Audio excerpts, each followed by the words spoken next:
विनायक का जीवन बचपन से ही संघर्ष करते हुए गुजरा।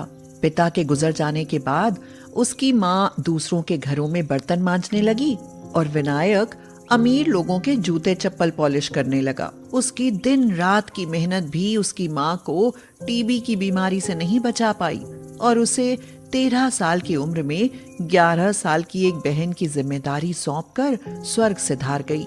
विनायक ने सड़क से जाते हुए एक आदमी मलखान से कहा, जूते पॉलिश करा लो साहब जी, जूते पॉलिश करा लो। अरे नहीं कराने मुझे जूते पॉलिश। करा लो ना साहब, घर पर मेरी बहन भूखी बैठी मेरा इंतजार कर रही होगी। क्या बहन भूखी बैठी होगी? क्या मतलब? हमारे माँ बाप नहीं है, हम दोनों का पेट भरने के लिए मैं जूते पॉलिश करता हूँ। अगर आप जूते पॉलिश नहीं कराओगे तो मैं पैसे कैसे कमाऊंगा और फिर मेरी बहन और मैं भूखे रह जाएंगे। मलखान ने विनायक के मुंह से ये बातें सुनी तो उसको उस पर बहुत दया आई। वह बोला, अरे यहाँ जूते पॉलिश करके तुम कुछ नहीं कमा पाओगे। देखो मेरा अपना होटल है, चलो मैं तुम्हें अपने होटल में ले चलता हूँ। वहां बस तुम टेबल साफ कर दिया करना और ग्राहक को खाना परोस दिया करना। मैं तुम्हें महीने की तनख्वाह दूंगा और साथ में ग्राहक भी इनाम देकर जाएंगे। ये सुनकर विनायक खुश हो गया और उसने पूछा, ये होटल कहाँ है साहब जी? मुरादाबाद में शाही दरबार होटल है। वहाँ चिकन मटन सब कुछ बनाया जाता है और सबसे ज्यादा वहाँ की बिरयानी मशहूर है। बिरयानी का नाम सुनते ही उसकी आंखें जुगनू सी चमकने लगीं। महीनों से सही से पेट भर रोटी भी नसीब नहीं हुई थी। बिरयानी का नाम सुनते ही विनायक के मुंह में पानी आ गया। वह बोला, रुको साहब जी, जरा मैं अपनी बहन को साथ लेकर आता हूँ। विनायक अपनी बहन गुनगुन को भी साथ ले आया और मलखान के साथ उसके होटल चला गया। वहां तेज मसालों की खुशबू सूंघते ही दोनों भाई बहन का मन खाना खाने के लिए ललचाने लगा। भैया, मुझे मुझे भूख लगी है, मुझे भी ऐसी खुशबू वाला खाना चाहिए। चुप कर गुनगुन, मेरा भी नया नया काम लगा है, जब पैसे मिलेंगे तभी तो खाना खिलाऊंगा। सुनो लड़के, तुम्हारा क्या नाम है? मेरा नाम विनायक है साहब जी। चलो जल्दी जल्दी टेबल से बर्तन उठाकर टेबल साफ करो और जो ग्राहक बैठे हैं ना उनसे ऑर्डर ले लो। तुम कर तो लोगे ना? अरे क्यों नहीं साहब जी, ये तो मेरे बाएं हाथ का काम है। ये सुनते ही विनायक ने थोड़ी ही देर में मेज चमका दी। जिन लोगों से ऑर्डर लिए उनसे पूरे दिन में 50 रुपए की कमाई भी कर ली। लेकिन जैसे ही वह जूठे बर्तन उठाकर चला तो उन बर्तनों में बची हुई जूठी बिरयानी देखकर वह अपने मन को नहीं रोक पाया और चुपके से वह बिरयानी एक पॉलिथिन में डालकर बाहर बैठी हुई अपनी बहन के पास ले गया और बोला, देख गुनगुन, मैं तेरे लिए बिरयानी लाया हूँ। मैंने कहता था कि हमारे दिन जरूर बदलेंगे, देख बदल गए।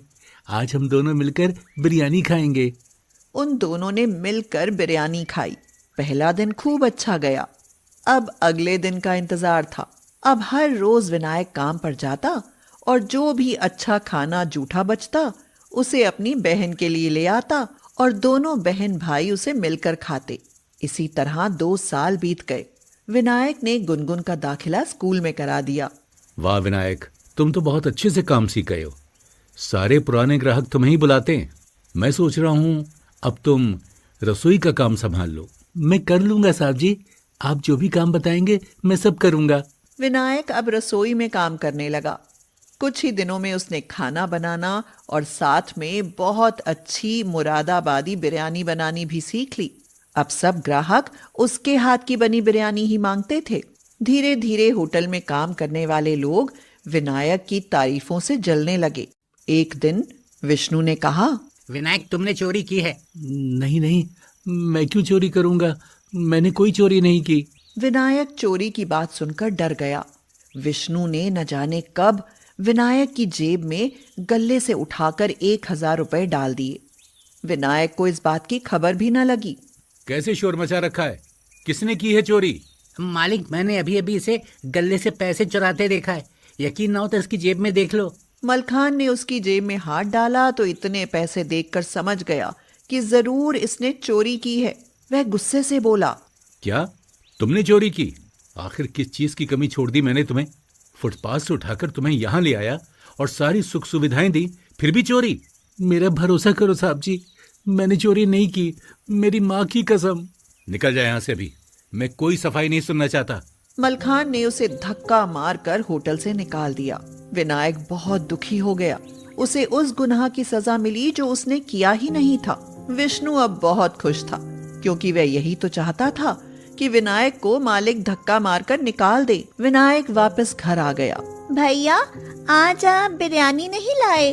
तो विनायक रोते हुए बोला, अब मैं कभी बिरयानी नहीं ला पाऊंगा गुनगुन। मालिक ने मुझ पर चोरी का इल्जाम लगाकर होटल से निकाल दिया है। रोते क्यों हो भैया? आपको तो सब कुछ बनाना आता है और आपके हाथ की बिरयानी का तो कोई जवाब ही नहीं। किसी की नौकरी से अच्छा तो अपना काम शुरू कर लो। विनायक ने बहुत सोचा कि अब वह क्या करेगा। उसे तो जूते पॉलिश और खाना बनाने के अलावा कोई काम आता ही नहीं था। जूते पॉलिश करके वह फिर से फुटपाथ पर वापस नहीं लौटना चाहता था।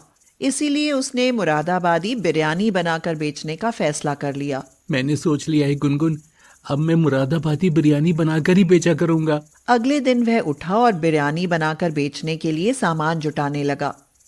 2 साल होटल में काम करके वह इतने पैसे तो इकट्ठे कर ही चुका था। उसने एक ठेला खरीदा और बिरयानी बनाकर बेचने लगा। वह पहले ही बिरयानी बनाने में माहिर हो चुका था, इसीलिए उसका काम खूब चलने लगा और लोग न जाने कहां कहां से उसके पास बिरयानी खाने आने लगे।